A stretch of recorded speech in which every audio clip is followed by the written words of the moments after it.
السلام عليكم، مساءكم سعيد ومرحبا بكم مرة أخرى في قناتكم المفضلة فيلوزوفي ماروك، دائما في إطار حصص الدعم والتقوية.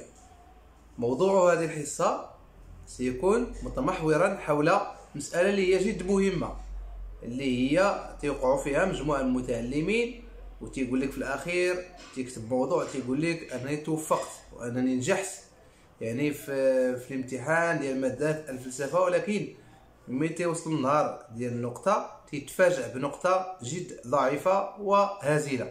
اليوم موضوع ديال هذه الحلقة غيكون 20 خطأ يرتكبها المتعلمين. نشوفوا هذا الفيديو باش نستافدوا ان شاء الله، والهدف هو تجاوز الأخطاء اللي كانت في السنة السابقة. إذا عبد الربيع، عبد الصمد البزاوي وبعض الأسئلة اللي استفسرنا معهم لتنحيهم من المنبر الأستاذ مثلا حسن بيروك واساتذه اخرين. اذا حاولنا ما امكن نجردوا مجموعه من الاخطاء اللي دارها المتعلمين في سنه 2019. اذا اللي جردناها في 20 خطا تيديروا المتعلمين. اذا بقاو معنا وتبعوا معنا الفيديو باش تستافدوا ان شاء الله. اذا كما تعرفوا انه كاين 5 ديال المطالب. المطلب الاول هو مطلب الفهم، ثم المطلب الثاني اللي عرفناه جميعا هو التحليل، ثم المناقشة والتركيب، وأخيرا الجوانب الشكلية. إذا مرحبا بكم، أجيو معنا نعرفوا الأخطاء اللي تديروا في مطلب الفهم. إذا الخطأ الأول في إطار مطلب الفهم هو مرتبط بعملية التأطير، حيث أن المتعلم تأطر لنا الموضوع، يقول لك مزوعة كذا بين قوسين عمارة كذا كما قلنا من قبل، أو لا شقة كذا، هذا كتشبيه. إذا موضوع تيقول لك مزوعة كذا الوضع البشري مفهوم الشخص، ولكن المشكل تيوقع فيه هو أنه ما تيعرفش المزوعة وما تيعرفش المفهوم، وهذه مسألة جد ضرورية سواء في القولة أو في النص ولا حتى في صيغة السؤال الفلسفي. إذا الآن غنمروا الخطأ الثاني. إذا الخطأ الثاني هو أنه غالبا ما تيأتيو المتعلمين بمقدمات جاهزة. ما معنى ذلك؟ أنه تيشوف واحد المقدمة زوينة في الانترنت وتيجي ياخذها وتيحاول يطبقها على موضوع معين. إذا هنا المشكل فاش كاين المقدمات الجاهزة ما تتعبرش لنا على موضوع السؤال وما تتعبرش على القولة، حيث تيجيب لنا مقدمة لا علاقة لها بالموضوع الذي سيمتحن فيه، وهذا مشكل. الآن نعم سننتقل إلى الخطأ الثالث اللي هو مرتبط بغياب المفارقة أو التقابل أو الإحراج بشكل مطلق في مجموع الأوراق. إذا مجموعة من الأوراق ملي تنجو نصحوها تلقاو أنه غياب مفارقة، غياب تقابل، وغياب الإحراج. متفق معك، نعم المفارقة ماشي مهمة بالنسبة للنص القولة، ولكن إجبارية بالنسبة لصيغة السؤال. ولكن المشكل هنا في تيتجلى هو أنه لبناء التساؤل لابد من أننا باش نديروا إطارات السؤال لابد من تحديد المفارقات، وهذه مسألة منهجية تعبر عن مستوى يعني جد متطور التلميذ أو المتعلم عموما. إذا تنصحكم من المنبر أنكم ما تنساوش المفارقات. إذا الخطأ الآن الرابع دائما في إطار مطلب الفهم في التساؤلات. اغلب المتعلمين ما تيطرحوش لنا السؤال المركزي وتيكتفيو فقط بالاسئله الموجهه للتحليل والمناقشه. تيجي مباشره تيقول لك هل الشخص حر؟ هل الشخص حر ام غير حر؟ اذا ولكن يغفل السؤال المركزي الذي غالبا ما يكون بسؤال ما هي، يكون بسؤال ما الشخص، ما الحريه، ما القيمه، ما الدولة إلى آخره. ما يمكنليش نطرح سؤال اللي هو عبارة عن صيغة تخييرية صيغة هل دون أنني نطرح السؤال المركزي. إذا ضروري ما نطرح السؤال المركزي.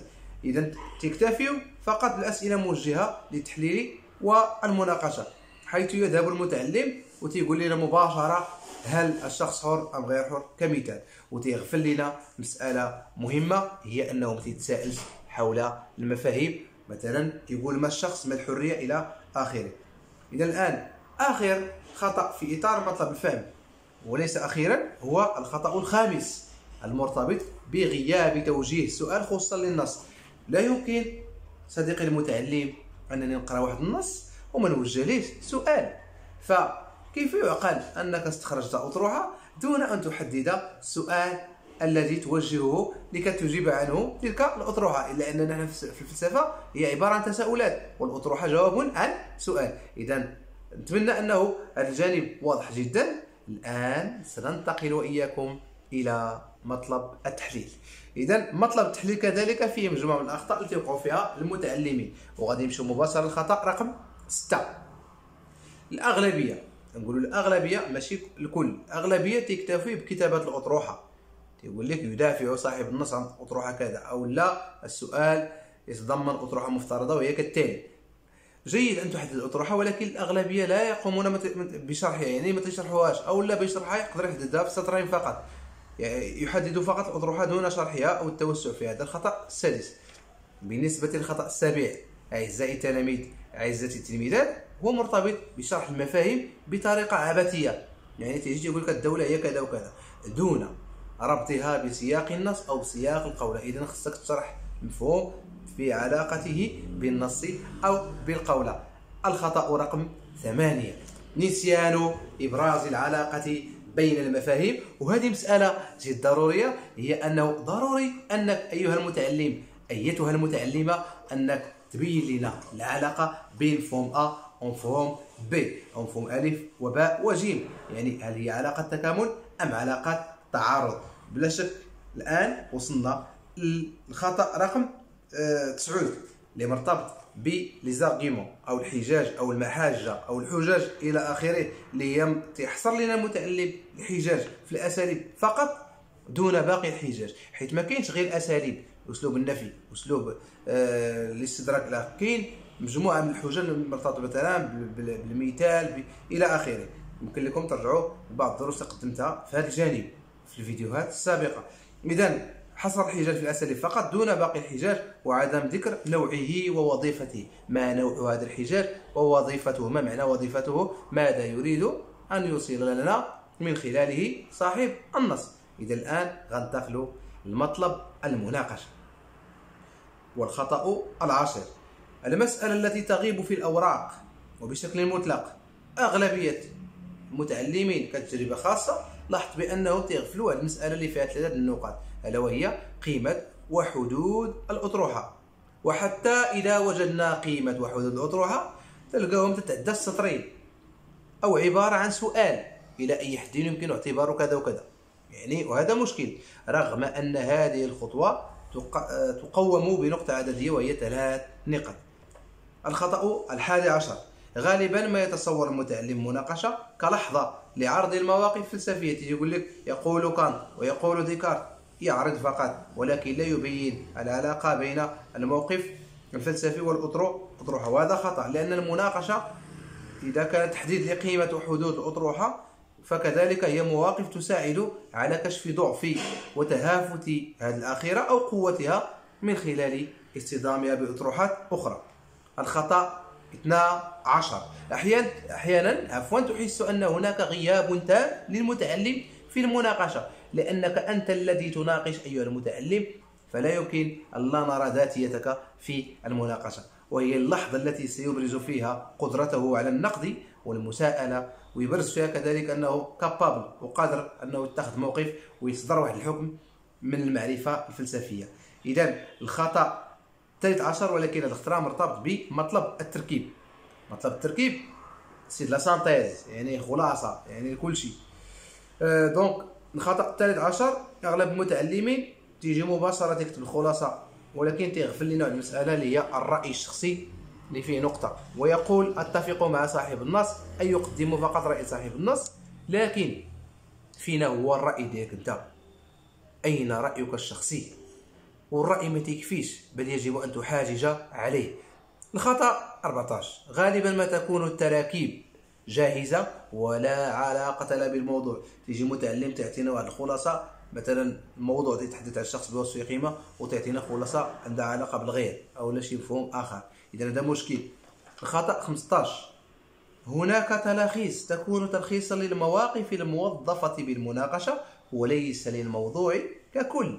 إذا خصك دير خلاصة من الفعل إلى المناقشه. نعم، ماشي غير دير تلخيص، المناقشه فقط. الخطأ السادس عشر: عدم دعم الرأي الشخصي بحجج، والاكتفاء فقط بتبني موقف فيلسوف ما، وهذا لا ينمي له القدرة على الاستقلالية. ما تخليكش أنك، لأن الأساس في الرأي الشخصي هو تبين لنا أنك عندك رأي وفكر مستقل ولست تابعا لموقف معين.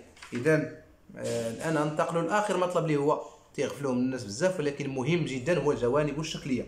الخطأ 17: أحيانا تكون اللغة غير سليمة في الوقت الذي يمكن للمتعلم الكتابة بلغة بسيطة خاصة به. وهذه لما كانت اللغة سليمة راك عارفين بأنه ناقص واحد، يعني ردوا البال اللغة.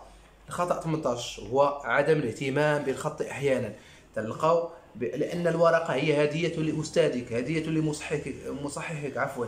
إذا خصك تعطي واحد المنتوج اللي هو أصيل ومنتوج رائع ومنتوج نظيف، ماشي تعطينا ورقة متسخة وخط في حالة يرثى لها. إذا خصكم تنضبطوا بعد المسألة. الخطأ 18 كان هو هذا. إذا 19: عدم وجود تماسك بين مراحل وخطوات الموضوع من بدايته حتى نهايته. وأخيرا الخطأ 20: هناك بعض المتعلمين يكتبون عبارات الخطوات المنهجية، تيجي تيقول لك مطلب الفهم تكتبها كعنوان وتدير مقدمة، وتجي تكتب مطلب التحليل هكذا، ومطلب مناقشة ومطلب التركيب. هذا راه خطأ كبير، لأننا أمام اون ديسيرتاسيون فيلوزوفيك أو مقالة فلسفية. ولا بغيت ندير مقالة فلسفية خصني نقدم واحد الكادو المصحح يكون متكامل من مطلب الفهم إلى مطلب التركيب. نتمنى أنني نكون ما طولتش عليكم، وهذا الشيء كل شيء غير كما تيقولوا باش تستهلك بلا ما تهلك، وباش ما تضيعش، وباش تقدم واحد المنتوج اللي هو جد اصيل. تحيه مجدده للجميع. كان معكم الاستاذ عبد الصمد البزاوي في قناه فيلوزوفي مارو، وشكرا لكم ومرحبا بكم دائما.